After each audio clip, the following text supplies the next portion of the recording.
There he is. There's Frankie. Oh. He's driving. Frankie, don't do that shit. It's dangerous. Oh, you're parked. I'm pulled over. Okay. Okay. This is like a Jersey episode. We got What's up, Frankie? Mickey Gall in studio. What's up, champ?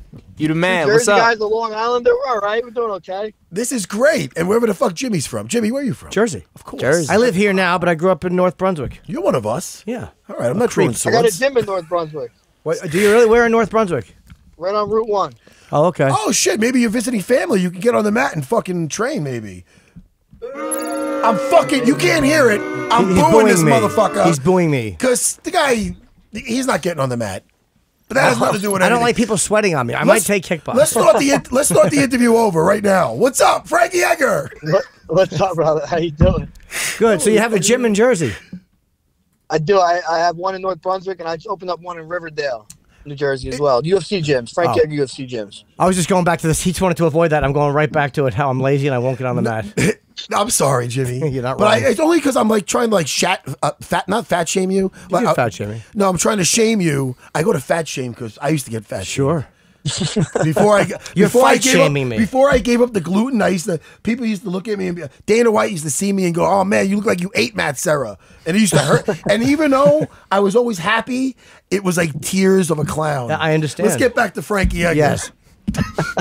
I blame Mickey Gall for this. I know. You were crying inside. You were crying inside, right? Frankie, so happy to have you on. We had to ask you too. What was what made your decision to go down in weight?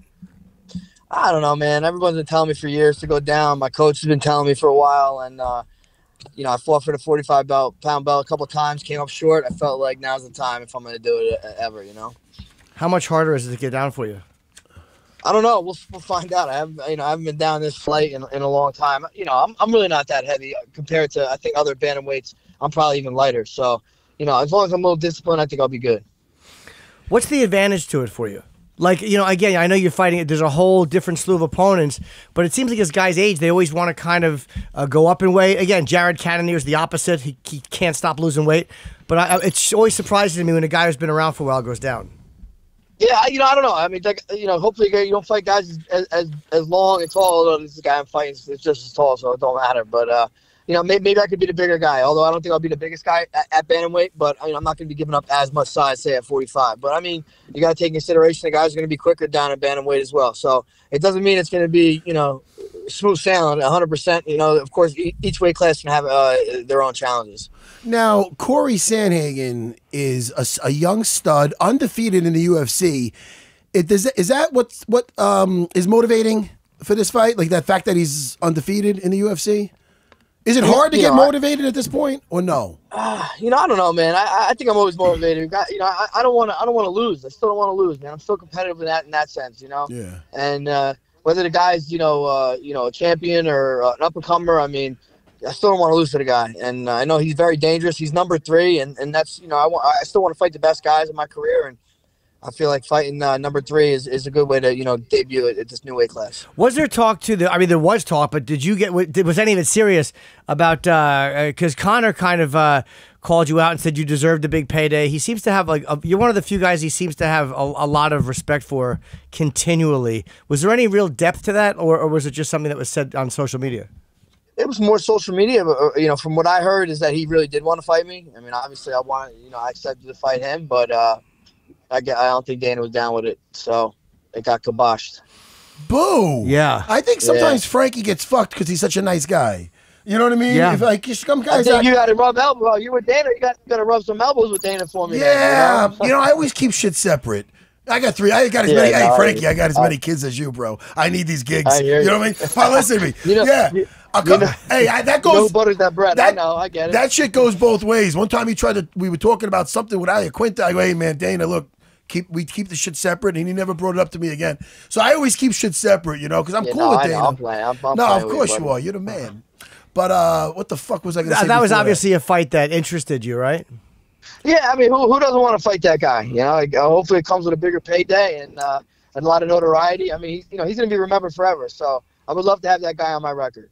Can I tell you that I'm really happy that first of all, I'm looking forward to your fight with Corey because Corey's been looking unstoppable, and you know, a legend in the sport kind of makes you feel old. Sounds old, but you're not old. You're a fucking stud. But you know, it's intriguing. You know what I mean? The fucking, sure. You know, especially what you did to the other young gun, Yair. Yes.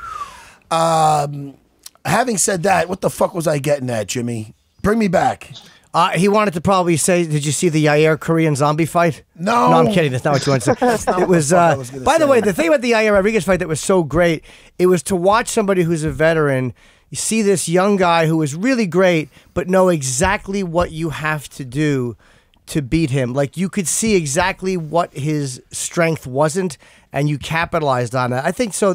For the things that, like, you've been fighting for a long time, you're a veteran. That's one of the advantages to having as many hours as you do in the cage. For sure, you know, the only way you get experience is you know, by time in. So, you know, I definitely got plenty of experience, and you know, I try to utilize that as much as you can. So, you know, as you get old, that's what they say. You don't get old, you get experience, right? I know what the fuck I was gonna say. I love that this is on video now because you can actually witness somebody with like ADHD. The light bulb go off. Well, you can see a thought like go in and out of my fucking brain. Yeah, it's back. It's back. I am so happy that you're not fucking fighting Aljamain Sterling. Can I just say that to you? Because I didn't talk to you about that. Jimmy's bringing it up. Jimmy's like, I'd love to see it. This fucking guy. I love two fighters I love. I mean, you got to see good fights. Listen, as a guy, now Frankie understands. He understands. No, I was upset about that shit, and I didn't want to call. I was like, and I love him, and I'm like, I didn't want. I was very conflicted about that fucking about being in that corner, agree, Frankie. You know, me and Mark, we talked about it too. I never want to be across the cage for me. You know, it's never fun. So. It's one thing if it's just we got to avoid it. Hey, so. Frankie, it's one thing if it's just fucking Longo. You know what I mean? I mean, listen, you know, whatever. But me and you are close. I'm only kidding. I love to take shots at Longo, especially when he's not here. Sure. It's even better when he's here. You look good fighting Holloway. I mean, he's obviously one of the greatest fighters of all time. What do you think? What did you want to do in that fight that you weren't able to do? Was there anything that he was more prepared for than you expected? No, I knew he was going to be, you know, super prepared. He's a stud. You know, it's about as good as it gets. His size, you know, I definitely came into play a little bit. I felt like I got in some of those shots. I was pretty deep, and I just couldn't finish. I think I only finished one of them. You know, I wish I maybe didn't just hang on the leg. Maybe try getting his feet moving to get some finishes. But you know, it's in the past now. So you know, it's got to move forward. You always got to let go of shit. Like, do you ever like? How long does it linger?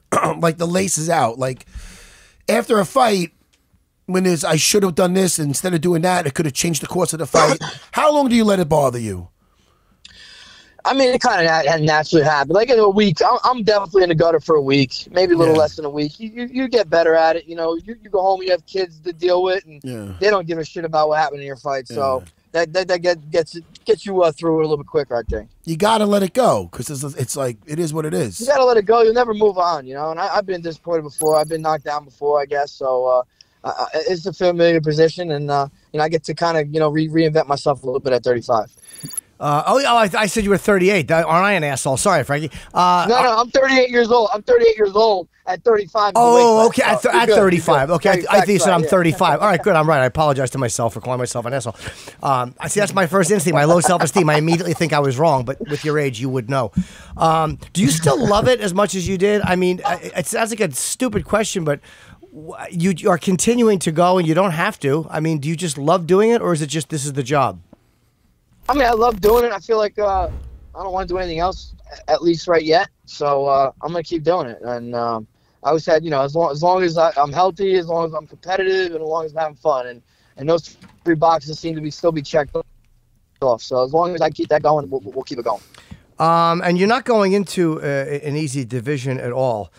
I mean, Jose Aldo, has Jose ever fought at 135? I know he's fighting Moraes. This is his first fight down at 135. Do you know what motivated him to do that, or no? No idea, man. He was a big boy at 45, so he's going to have to lose some muscle mass or something to get down, I imagine. But, yeah, that's going to be a pretty big cut for him, I think.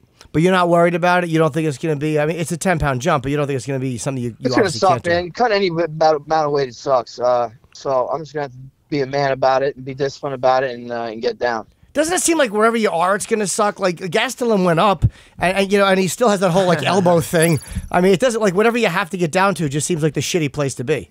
Yeah, the last day sucks no matter what weight class you're going. You know, Matt and Mick will tell you that. I'm sure. 100%. Dark place. You get in a dark place, sit in that bathtub. You do, right?